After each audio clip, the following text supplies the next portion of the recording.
What's going on, everybody? I am Darren, and this is Tourszn. I'm your host today, and we got a heavy episode. I get the chance to talk to a really good long friend of mine, Warren Weitner. He's been on the streets of Dallas, Texas the past 3 days, protesting, standing with the black community in solidarity, and for justice for George Floyd. And we get a chance to talk about, hey, what's it like out there? What are the cops doing? What aren't they doing? Is there really a lot of looting going on? What's it like just being on the front lines?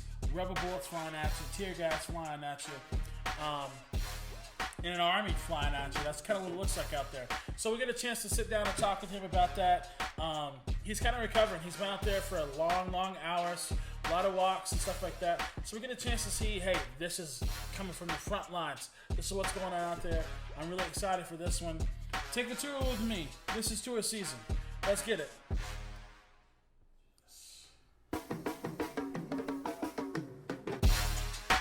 What's up, guys? Welcome to Tourszn. This episode is heavy, but it's needed. I'm just hanging out in my house today. I am in Waxahachie, Texas. And I'm kicking back with a heavy heart. I got 5 minutes blonde in my hand, and we're just kind of talking about some current events. So if you would you strap in with me, and let's just talk about what's going on. Today is Tuesday, June 2nd. It's my nephew's 22nd birthday. Happy birthday. Anyways, I got a good friend with me. We're going to talk about some crazy things going on, some things he's been in the past few days. So like I said, strap in, buckle your chin strap because we're going in. This is Tourszn. Oh man. Everyone, I got Warren Weitner with me. Warren, you in the house, bro? Yeah. It's good to see you. Good evening. You can lay. It's up to you. Guys, I've known Warren for a long time. In fact, still in my phone, when he calls me, under his name it says Encounter. Did you know that? That's funny. Your name hasn't changed either. It's still Big D. Yeah. Even though I don't think you hear Big D very often. Not too much. I think you get D. Yeah, it's definitely more D. I think because of D and G, it's really changed that narrative. But did you ever consider Big D and Chi? Yeah. There's still a few people who, like, from the old days, still will be like, "Oh, it's Big D," and it's usually when they're talking about me to their kids. So yeah, yeah, that superhero name. Yeah. It's actually funny if someone ever sees you text me or call me and it says Big D. There's just no context. Yeah. Oh, who you getting? Yeah, what's right. Going on there? Who's that, bro? That's funny. On my Xbox Live name is Diesel Do Work 25. Yeah. And I get this question just about in every lobby that I'm in when I'm playing. They're like, "Oh, bro, what kind of diesel you got? What kind of diesel you running?" And I'm just like, I don't know. That's so funny. It's just an it big.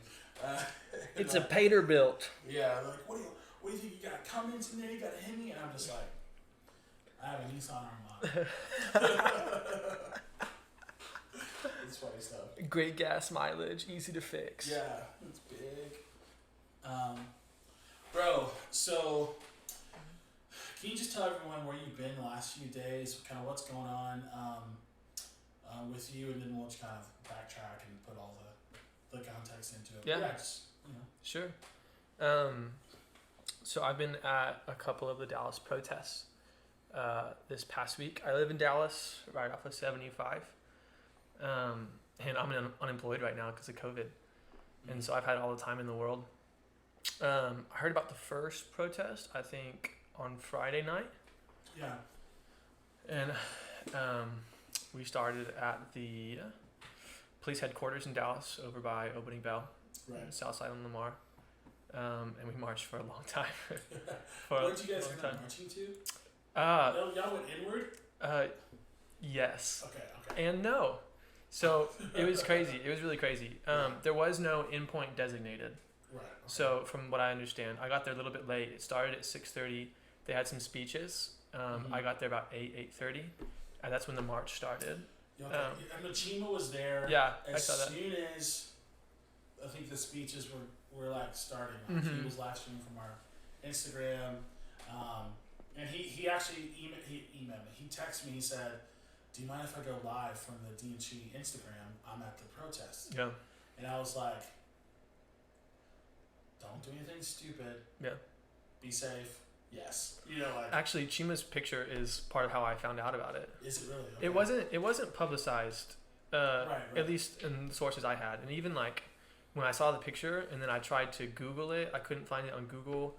I tried looking through Facebook and it was hard to find anything on Facebook events.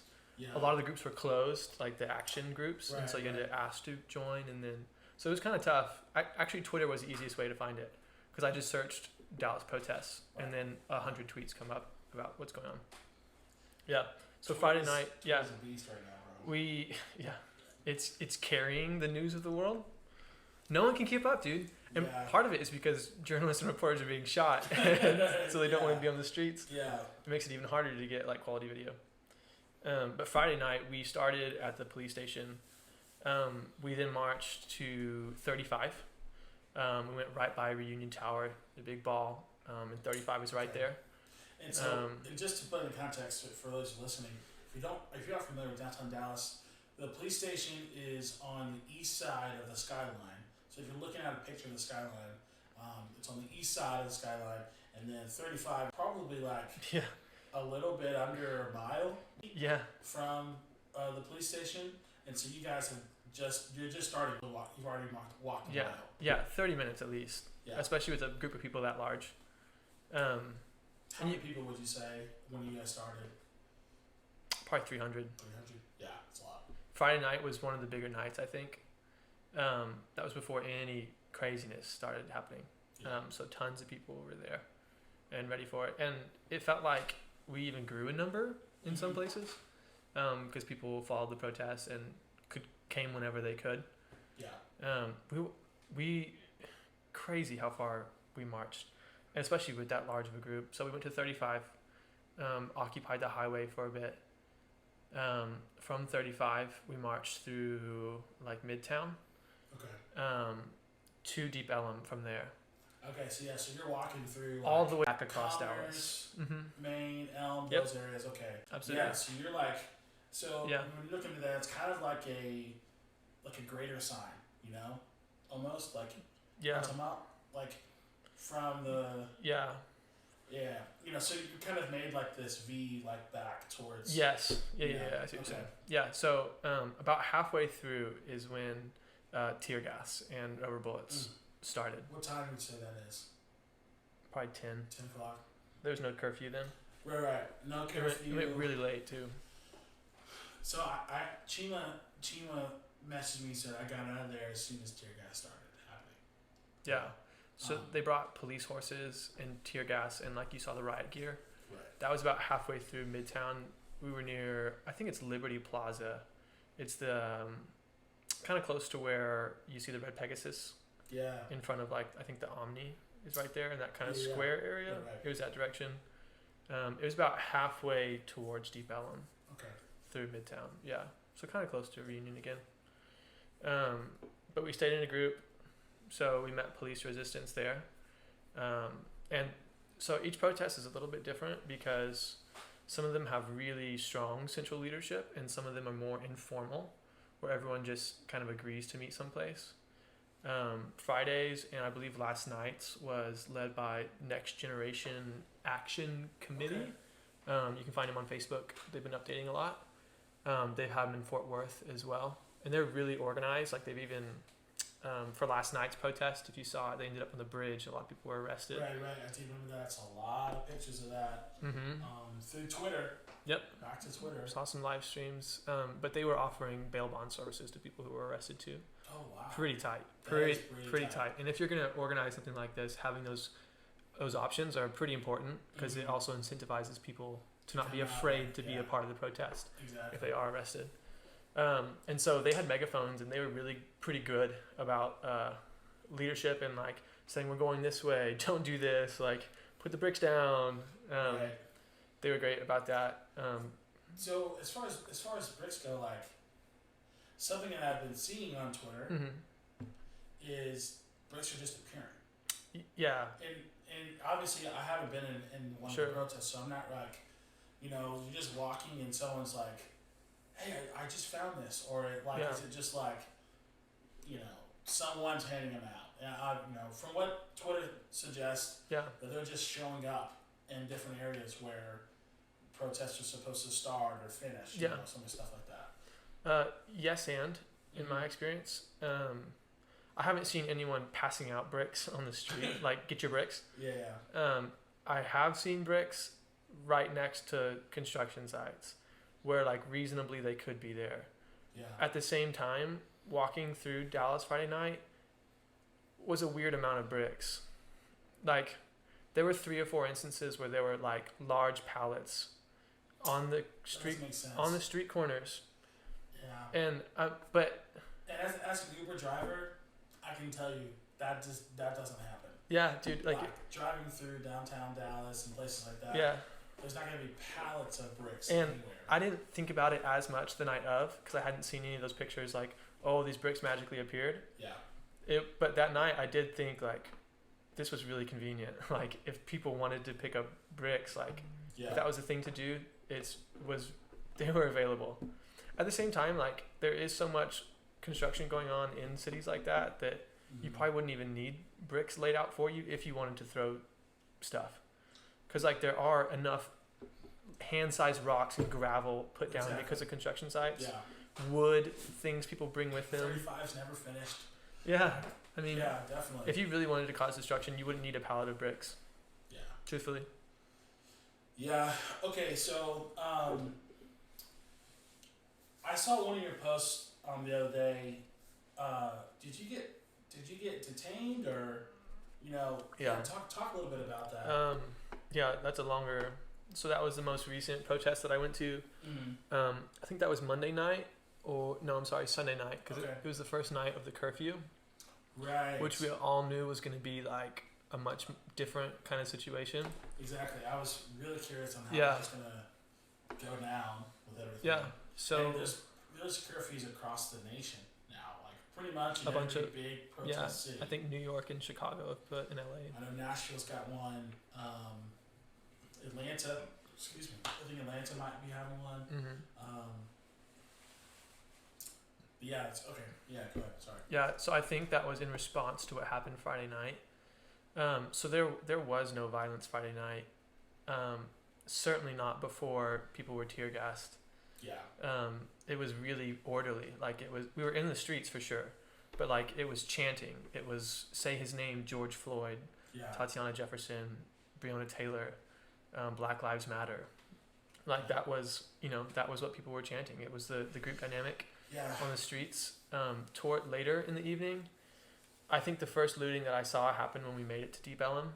Yeah. And truthfully, in Dallas, on that night that everyone has videos from, there were like 3 stores that actually got looted. There was lots of stores that got windows broken in, but only like a couple had people running in and like taking stuff. And I think it started in Deep Ellum. I think it was the politics store that had like a bunch of people run in and actually grab stuff. Right. There wasn't a whole lot of actual looting because the police were right on our tail.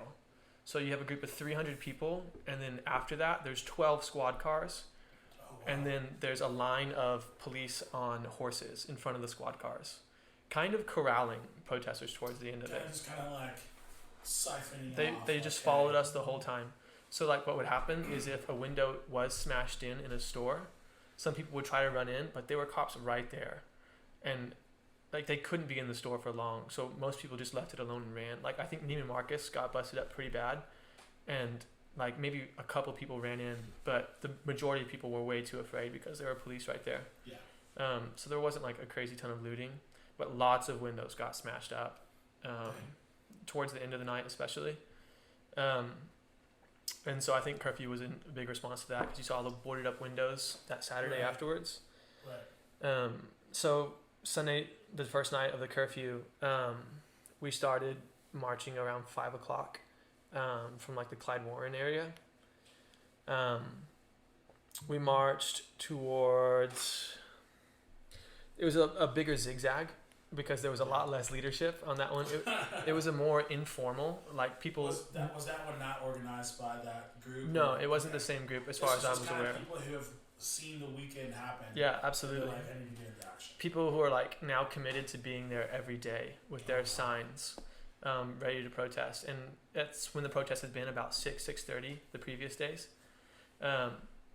So there were no megaphones like Sunday. There was no really central leadership. We were all just going where we went, and we all kind of a hive mind. We'd go like, all right, turn left, turn right, we're going here.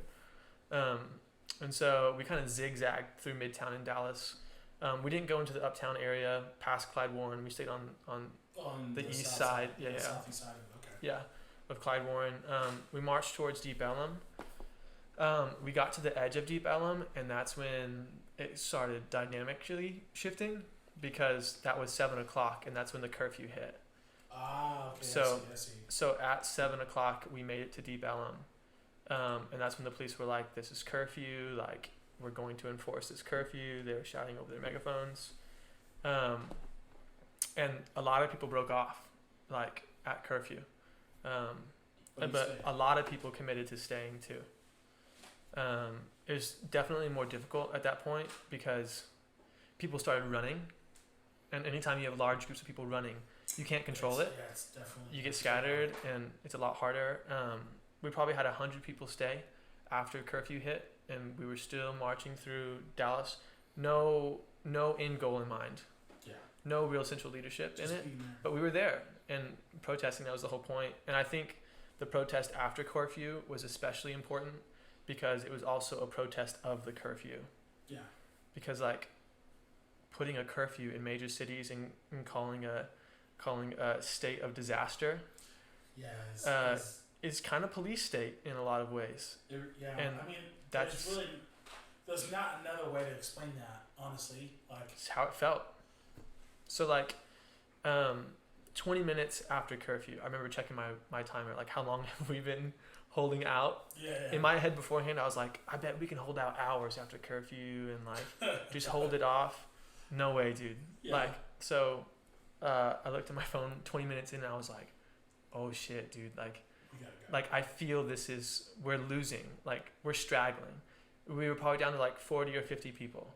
And we were actually on the dark tracks in the city. Okay. So that's when stuff started getting a little more intense. So the police were really intent on enforcing the curfew, and it was obviously a show of power. Like they weren't going to back down. They were going to enforce the curfew. Right. And so like what started happening, they used to be following us. Now they're taking squads of like 6 cars, trying to guess they had incredible communication, obviously, Right. to drive ahead of the group and cut us off. So we saw these SUVs and like Chargers just flying through the city and then cutting us off, cops running out with their guns and like tear gas, rubber bullets aimed at the protesters. And that was probably about 20 minutes into after curfew. About 30 minutes into after curfew, we saw the first like firing of like tear gas pellets, rubber bullets, and tear gas canisters. At this point, there's still 40 people. Yeah, Okay. or so. So 40, 50. So tear gas starts flying. Yeah. Rubber bullets start flying. Yeah. You guys stay. Yeah. Yeah. That's crazy. Doing our best to stay together because it's so difficult to rein in that many people. Yeah. And with no like end goal in mind, it was hard to be a kind of cohesive unit, especially like under fire. Under fire and duress, like you're regular people. Like, I don't know if you've seen the rubber bullets, but I didn't even see them. No. I didn't get hit by one. I didn't see them in the protest. It was only afterwards online I've seen them. But they're huge, dude. Are they? So the guns I thought they were using for tear gas canisters were actually the rubber bullets. They look like, from like a really layman's perspective, it looks like a handheld mortar launcher almost. Oh, wow. So it's like a big cylinder. And the rubber bullet, Yeah. the rubber, like a t-shirt gun is what it looks like, but a little bit smaller metal. And the rubber bullets are like this big. Like they're thick. They are like chode bullets. Like they're an inch in like width. And it's rubber on the end, and apparently there's a metal canister inside, and they're terribly inaccurate. So I've read that they're meant to be shot at the ground first, and to cause contusions and like bruising on the legs. So it bounces up, takes off some of the velocity, and then you're good. They're really inaccurate, so they're hard to aim because they're not exactly aerodynamic. They're rubber bullets, and that's part of why they've been firing them head level into crowds, and that's why people have been losing eyes. Oh gosh! There's a journalist who lost her left eye. She was a photographer, got shot in the eye. There was a pregnant woman who got shot by a rubber bullet and had a miscarriage, I think in Georgia. It's crazy, and I think that just kind of talks about the level of training that comes back to because hopefully I can get Brad on. Brad's been a part of the Ellis County state trooper force for almost 20 years. He's had over 2,000 hours in that kind of training. Mm-hmm. So I know that if Brad's in that kind of situation, he knows, hey, you don't aim these things at people's heads. Yeah. You aim at the ground. And you've never had any training in that, and you're just these things are not aerodynamic. These things are not accurate. Yeah. That's something you're seeing from this is just me. It's like shooting an intense wiffle ball into a crowd of people. That can blind people. I've seen pictures of people who've had brain bleeds because it hit them in the back of the head. Yeah, it's wild. And the cops are angry, and I get that it's a tense situation. I also get that a lot of the protesters are shouting "fuck 12." That's a chant that people shout. And what does that mean? I for people who are listening, what is that? What does it mean? Yeah. Because I know 5-0. So 12 is police. It's a reference to police in general. Okay. Just like 5-0. Okay. Or you might hear ACAB abolish the police. Okay. And I understand that there's tensions on both sides. I think there is a stark distinction between someone yelling at you from 20 yards away, unarmed, and you having guns in your hand, backed by a small city army.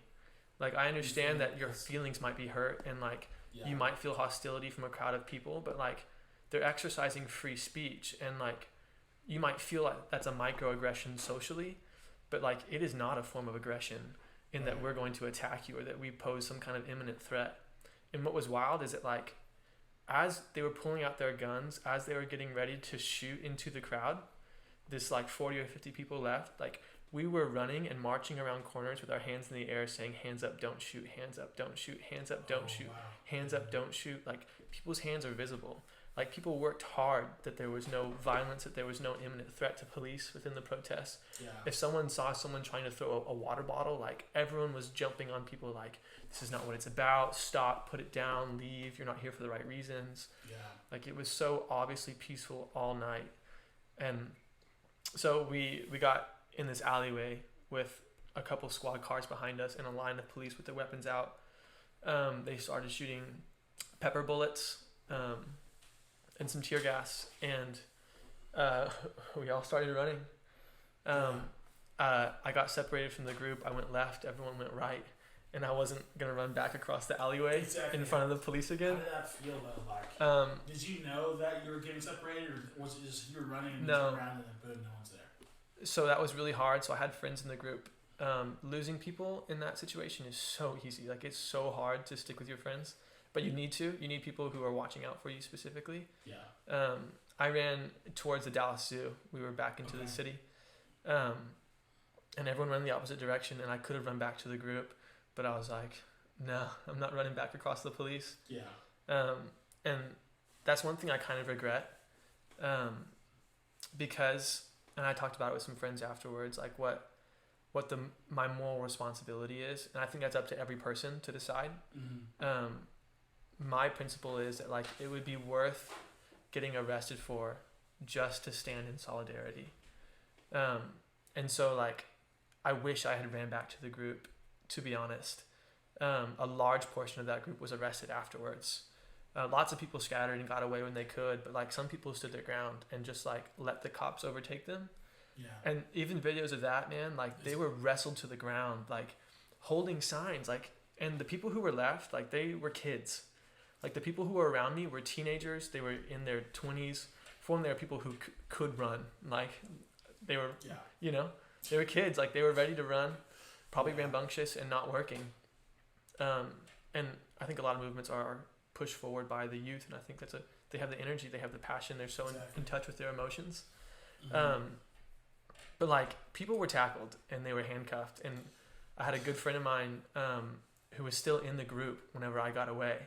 So I got away, and I was still probably a mile and a half away from my car at least, because I was by the Dallas Zoo, and I had parked near the Fresh Market off of like 30. Mm-hmm. Oh yeah. So I had a long way to go, and it was full of police, and I was out past curfew.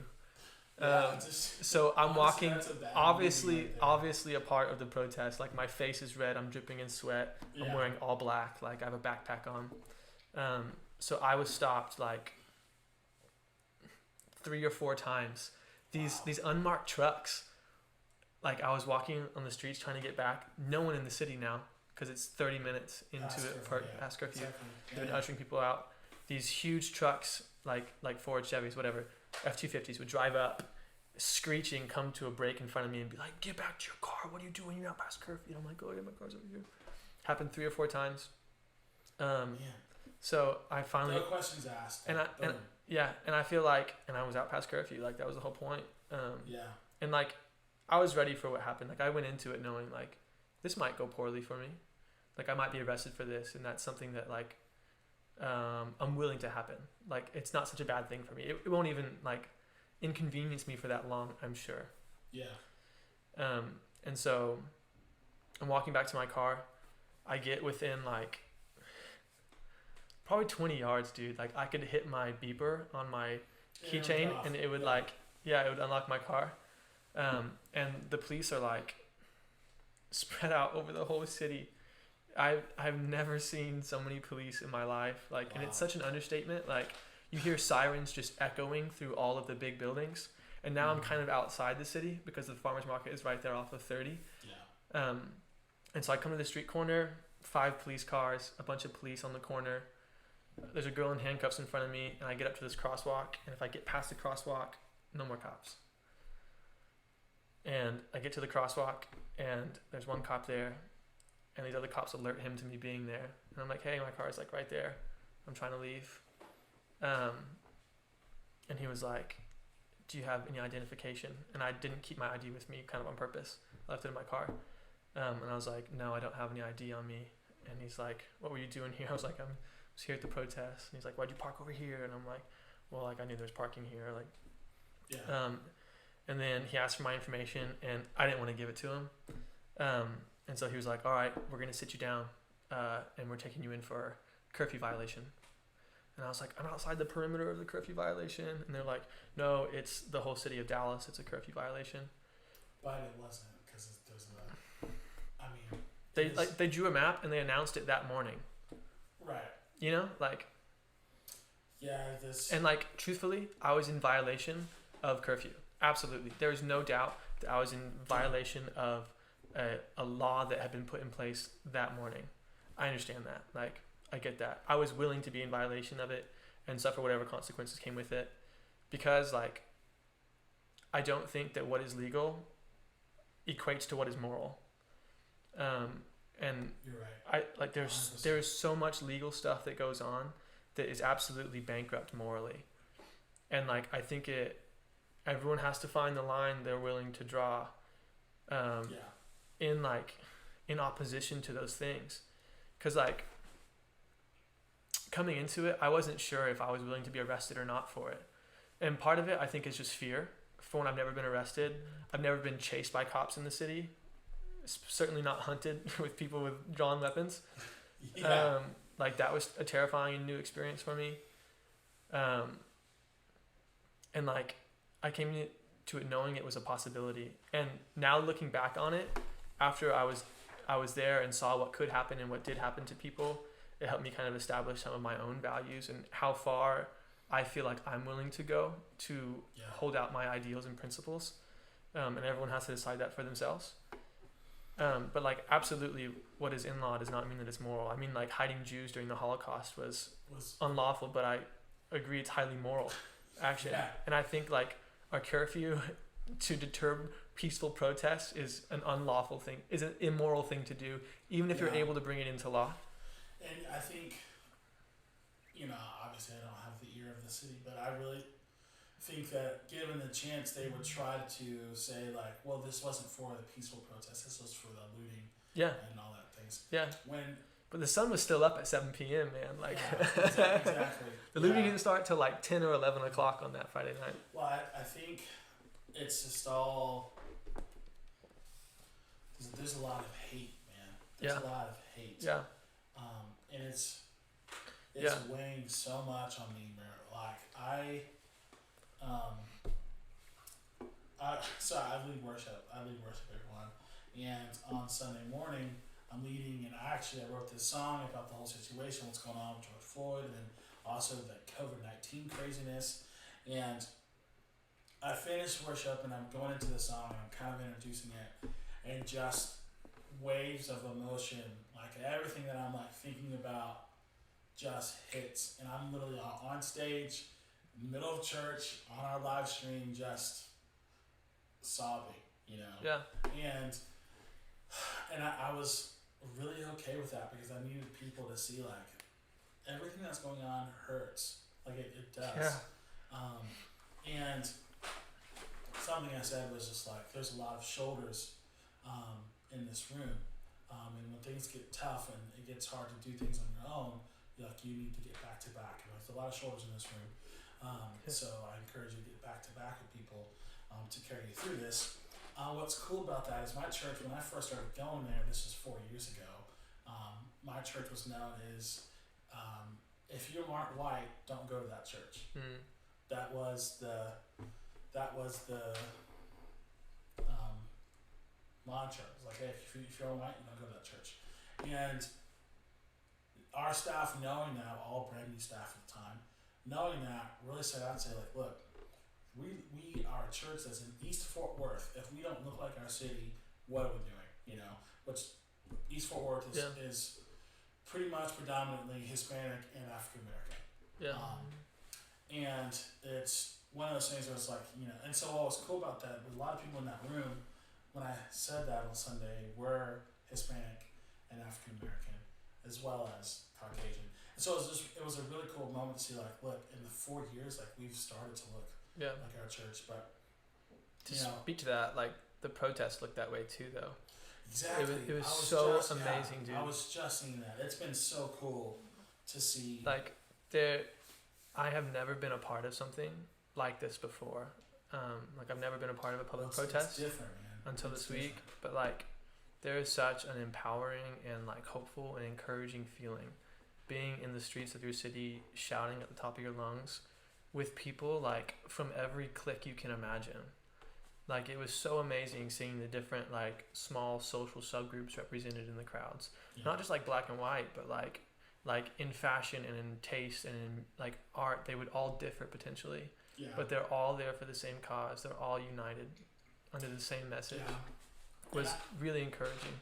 I think that overarching message of like, hey, that black lives do matter. I don't know why, but it's hitting way harder right now than it ever did in the past. And I think it may have, obviously George Floyd was the straw. It was a tipping point for sure. Yeah. Some kind of straw that broke someone's back, that really was like, we need to do something more about this. It was like a timing thing. Like, so a lot of this has been, as is much of history, like, things happen at times because of lots of variables. But like it was a 1 week span of like George Floyd being murdered, Ahmaud Arbery being murdered, and these things being caught on video, receiving lots of attention. And like there being like no wiggle room in the cases. So like you've seen a lot of these things happen with like George Zimmerman, Trayvon Martin, where like we don't have a video of it. It's witness testimony in the dark, one versus the other, what happened.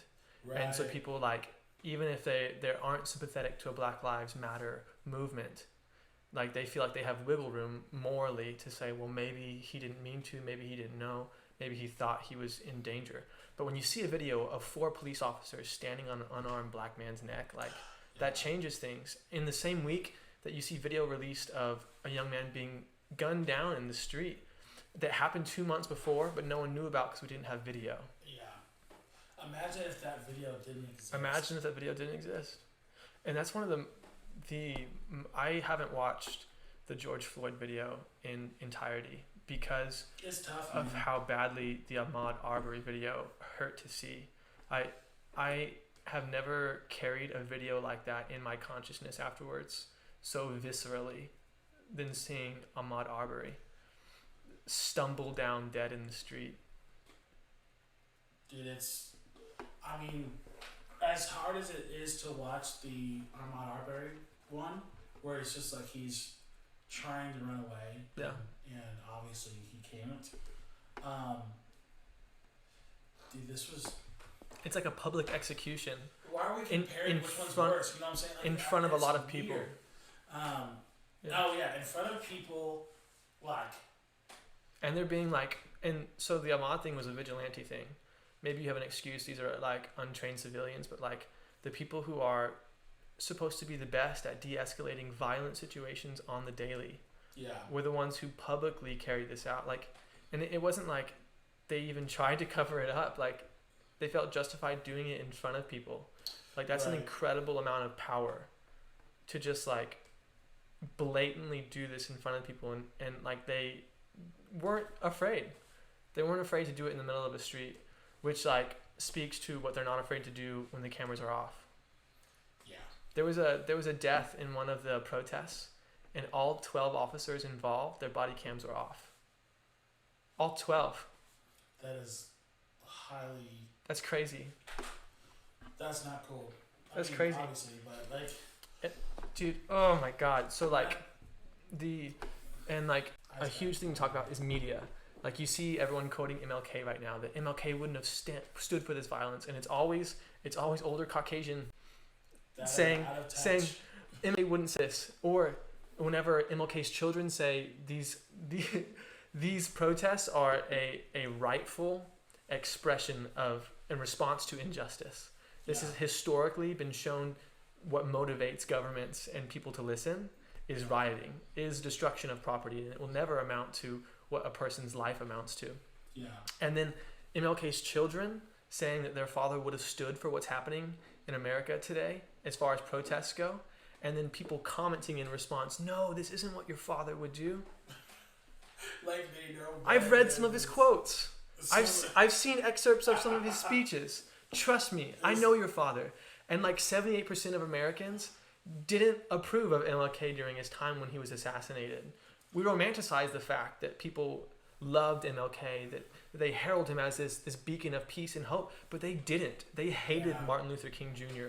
up until the point where he died. And now we can say that he was just a well-behaved black man who protested in a way that white people approved of and gave permission for, that didn't make them feel uncomfortable, and so people feel like they can approve of his actions retroactively.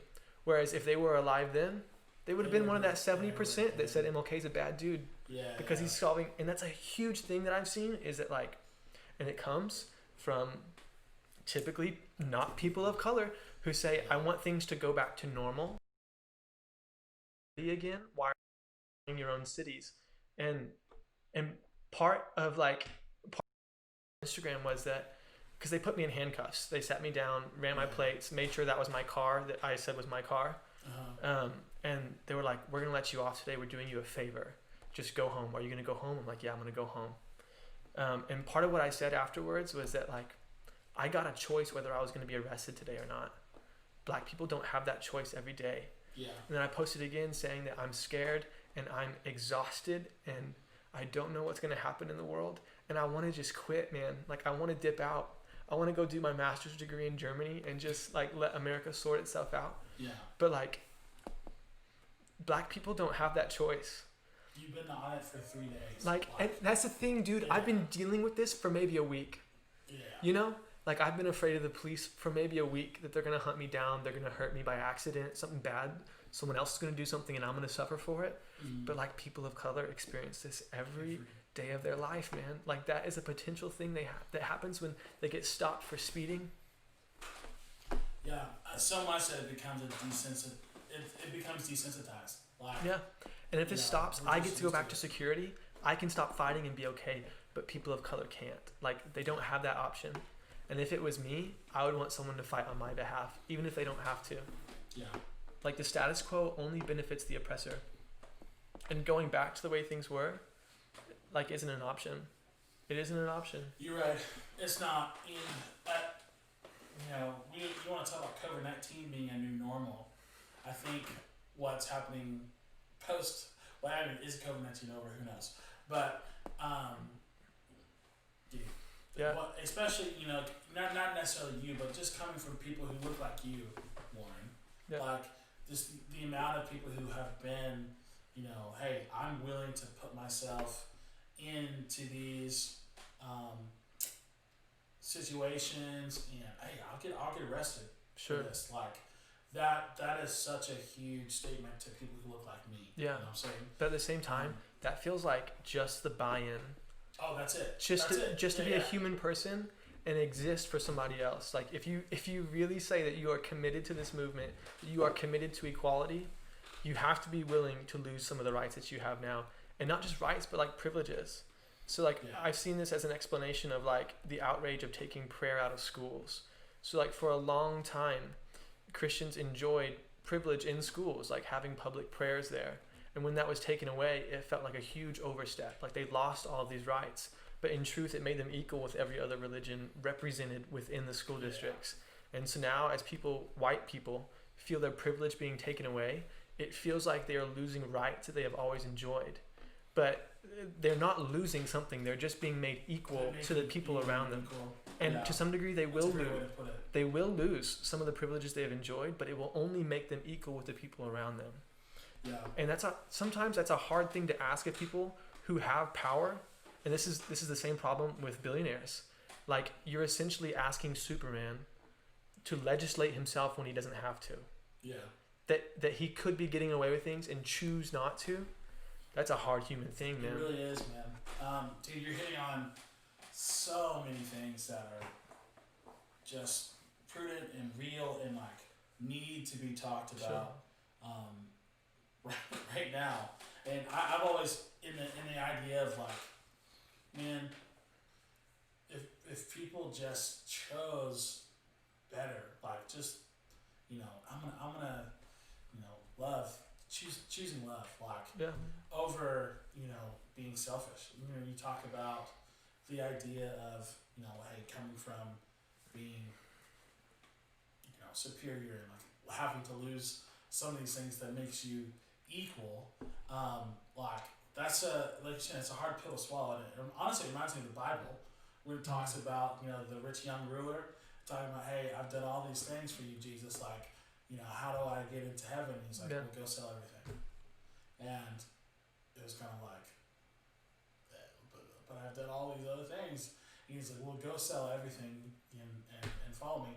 Like, imagine being presented like you. Let's say you, Warren, are the rich ruler. Sure. You've done all these things. You've walked out to the Lord. You said, hey, look, I want to follow you. Like, how do I get into heaven? These things. And he says, sell every single piece of things that you own. Yeah. Like, even if you came up to that story, if that happened to you and you knew the story and how it ended, and they're like, now you're faced with that, you're like, oh, all I have to do is sell everything. That's That's still tough. Like, and so I don't think that change is going to happen overnight. It's not going to happen as fast as curfews fly out. Yeah. And I think as a people who are protesting, like, I think when you start getting farther away from D-Day or whatever, when George was murdered, or we saw the video at least, we get further away from that. I think as a people have to understand that change is not going to happen overnight. And you can keep protesting these things. You can keep doing this. Even today, today's Tuesday. June 2nd, and there's a huge movement online, Blackout Tuesday. It started. What started was through the creative industry, like to instead of taking time to promote your own stuff, like you just post a black square, and you spend time instead of promoting your stuff, you spend time learning more about the African American race and black people, and just educating yourself. You spend that time that you would have spent promoting. Well, that happened today, and what turned from creative industry has turned into like people from all over the world that have nothing to do with the creative industry and posting it, which is really that's cool. kind of an interesting thing, and also an example of activism that needs to be like looked at really closely. So that black square, a response to it that I've seen is that people are using the hashtag of Black Lives Matter, but what it's doing is it's saturating the market, the social market, with lots of black squares attached to Black Lives Matter. So it's diluted the hashtag. Like it's a nominal form of protest that doesn't help anyone. And one thing that's kind of frustrating is seeing people all over Instagram who haven't said a single thing about George Floyd being killed, or Ahmaud Arbery now posting a black square because it's a social trend that costs them nothing. Yeah. Just so they can get that high five. Exactly. It's not enough.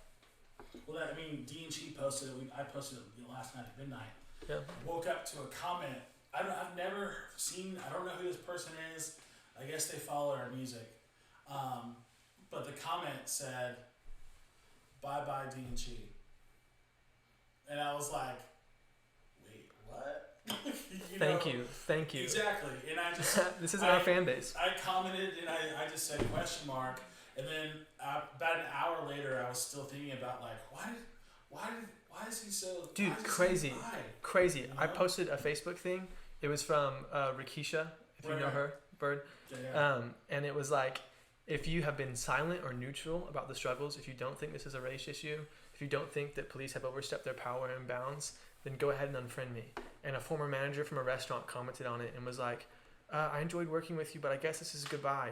And I'm like, what part of this do you not agree with? Yeah. Like, what part of these broad strokes things that are backed up by like quantitative evidence are you disagreeing with philosophically that you feel like?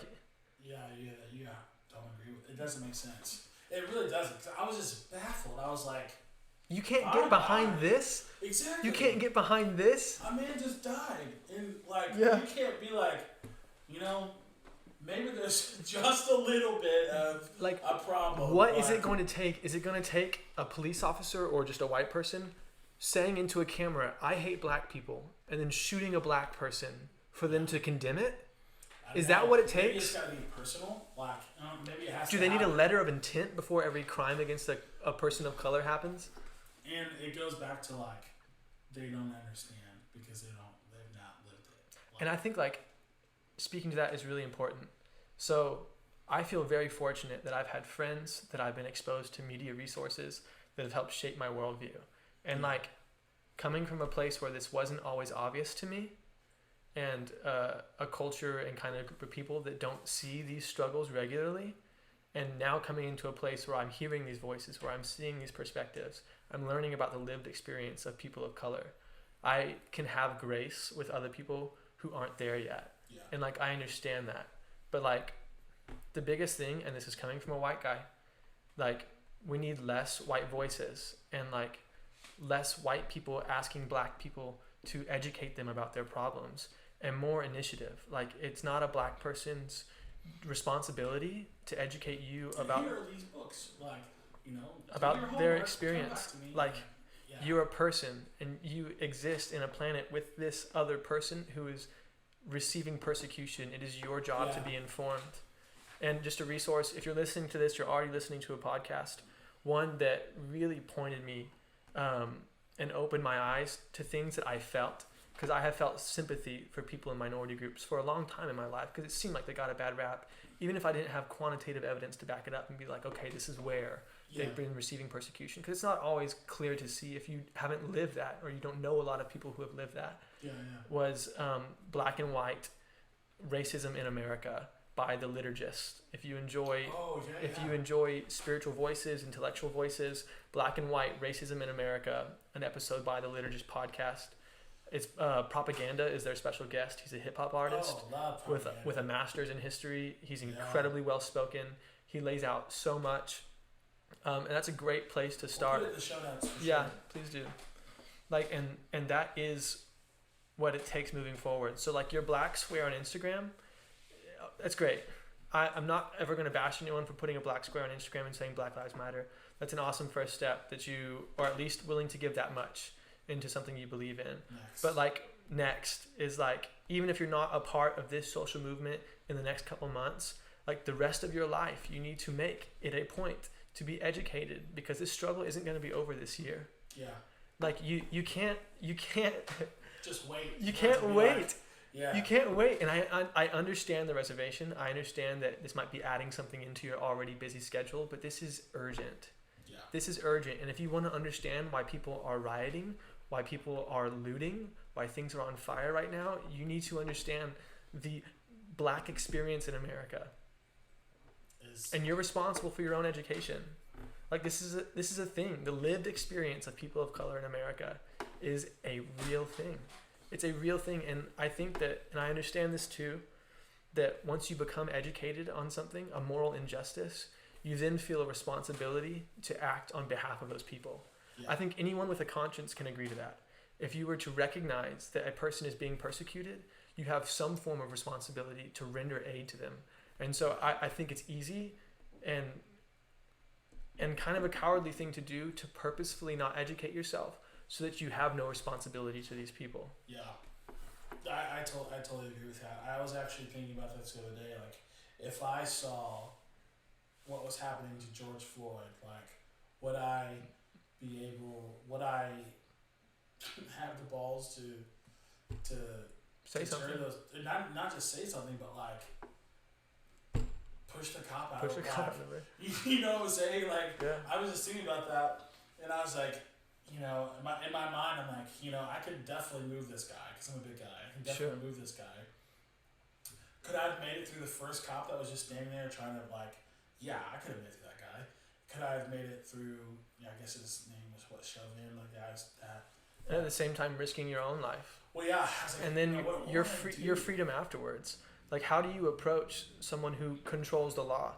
Like, even if what you were doing was in protection of someone who was being hurt by a police officer, you'd be assaulting an officer. Yeah. That'd be an easy felony charge to bring you in on. And I might be wrong with this. If listening and what I'm about to say is wrong, like, please let me know. But the state of Minnesota put into effect, this is years ago. Yeah. Maybe 10 years ago. That cops, if a cop sees another cop using excessive force or lethal force when they don't have to, they are, by the new law, required to step in and stop that cop. Mm-hmm. And so while Derek Chauvin, I think that's his name, while he is being he's being accused of murder or manslaughter, whatever you want to call it, the other cops who were let go. Dude, you had someone on his legs, you had someone on his butt, you had someone on his back. It's like these cops were just like, look, you're a part of it. You're accessories. You're accessories to murder. And if any other cop was there, they would be fired too. Like, yeah, and I think the general consensus from most police that I've seen discuss the topic in videos on social media is like, this was murder. Like, this wasn't handled the way that I would handle it as a police officer. Yeah. Like, this was obviously a gross misstep of police power, and like not even procedurally correct. Yeah. Like, kneeling on someone's neck is not a technique they teach you. Yeah.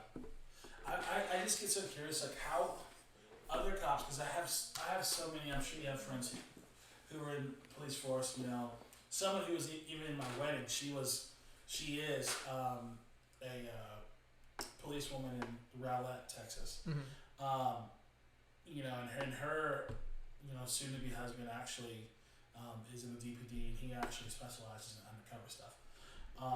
But I'm just like, I got friends who are really close to me that are police officers. And I'm just like,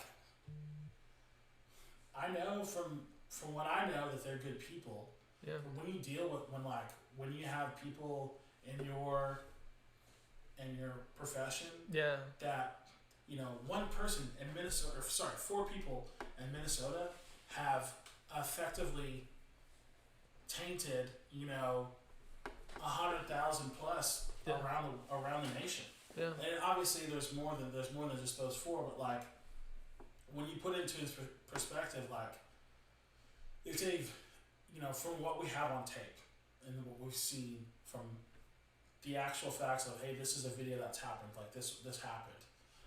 We know that when you look at the amount of police force that is in the nation, it's a very small percentage.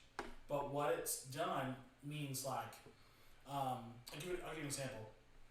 So I'm just about to start work for NRX Logistics, and they are contracted out by Nebraska Furniture Mart, and I'll be just driving a box truck delivering furniture to houses and stuff like that.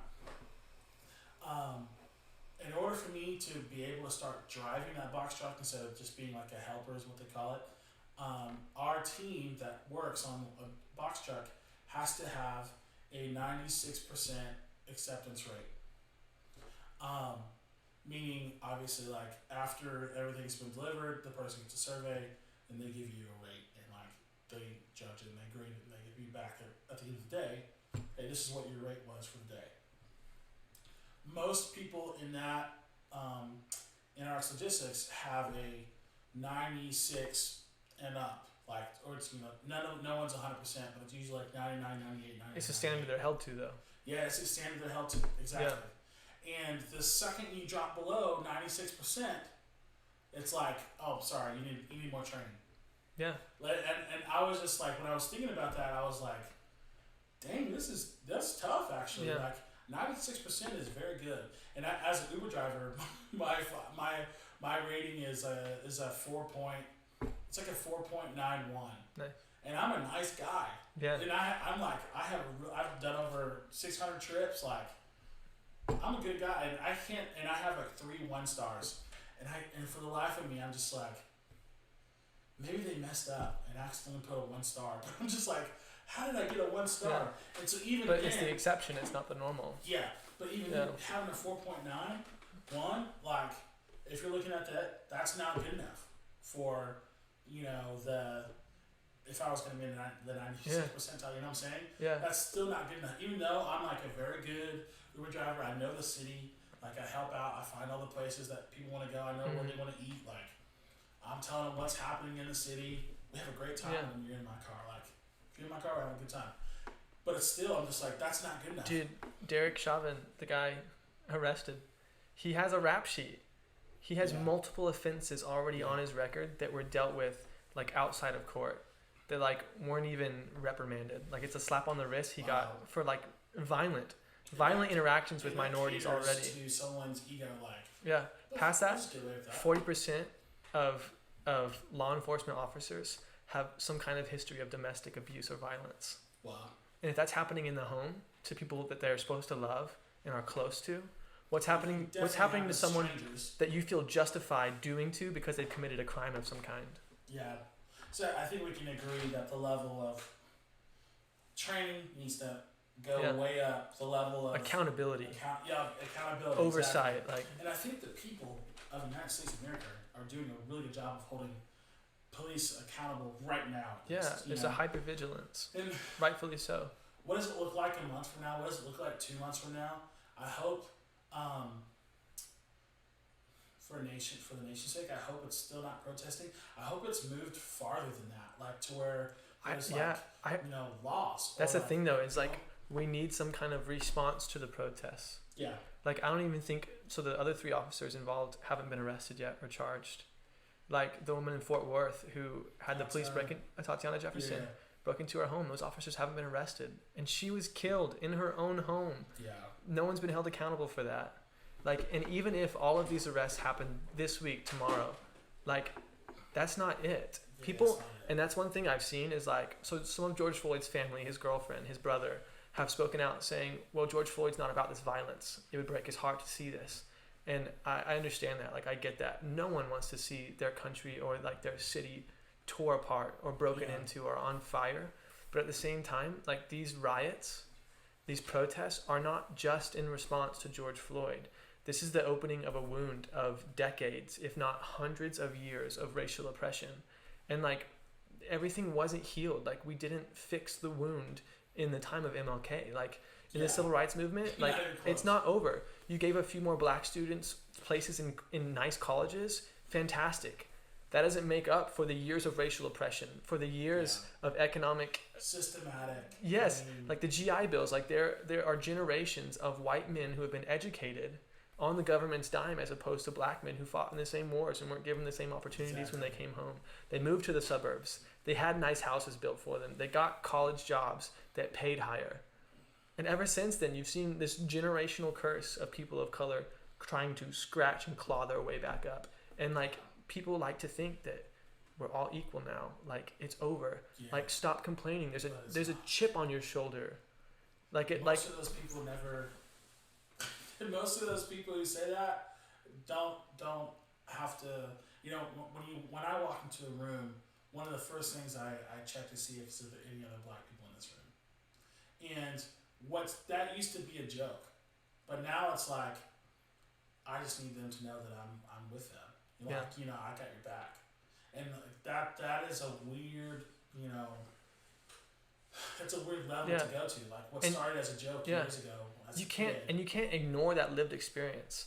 There are things that you have encountered. There are reasons why you feel that way. Like that's not made up. That's not just a part of your head. Like you're a reasonable person.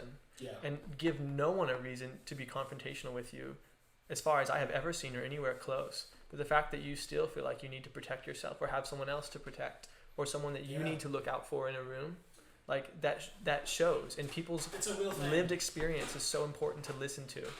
And that's one thing that I've seen like people of color talk about on Twitter. And Twitter has been such an educational thing for me. It's like I said earlier. I've learned so much. It's a beast, man. It's the way that it's kind of helped people see this is what's happening right now. Yeah.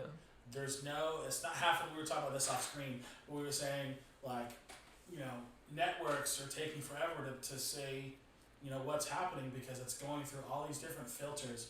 And it's like, oh, that's good, but leave that out. Or that's not the right words we want to use. That's not the right posture we want to use. Leave this out, leave this out. Say it this way. You know, let's get someone who's African American to say this. You know, like there's just so many different, you know, ways when it comes to the networks. But on Twitter, it's like you get it real time. This is my fuzzy, you know, vertical phone, not even on landscape, but this is what's happening. Yeah, watch this cop mace this kid for holding a sign.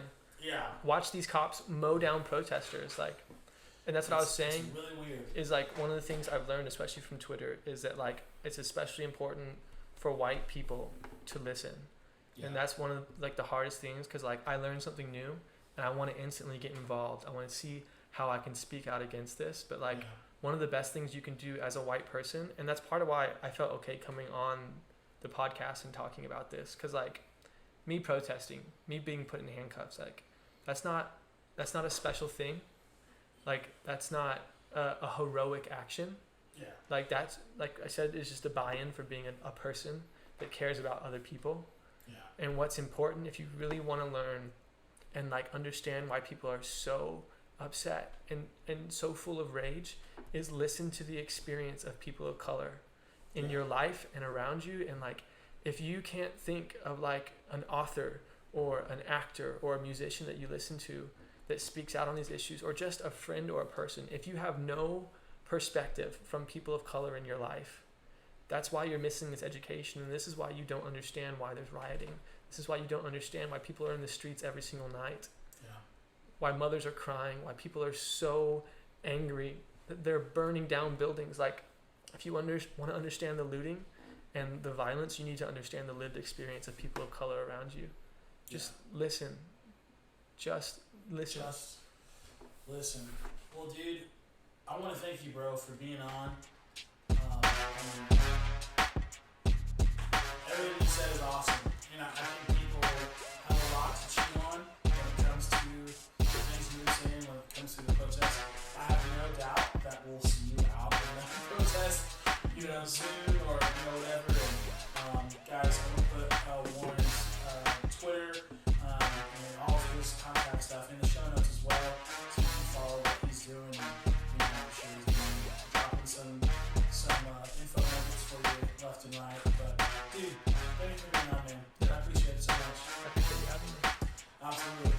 guys, well, that's going to do it for this. Honestly, this is part one. I really feel like someone we could probably do 2 or 3 of these, but he's like, hey, there's probably actually going to be more. So we'll see. This is part one. Hopefully part two is coming soon. So, all right, guys, y'all have a good one.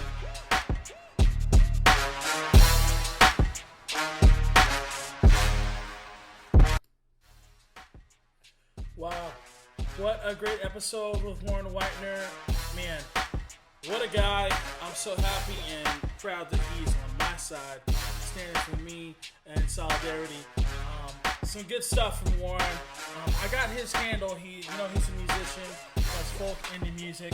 I got his social media handles in the show notes, a couple other things in the show notes on how you can support the Black Lives Matter movement, a couple other things, a couple other resources if you want to learn more about how you can support. Those are in the show notes. So, hey, thank you guys again for listening to Tourszn. Until next time, y'all.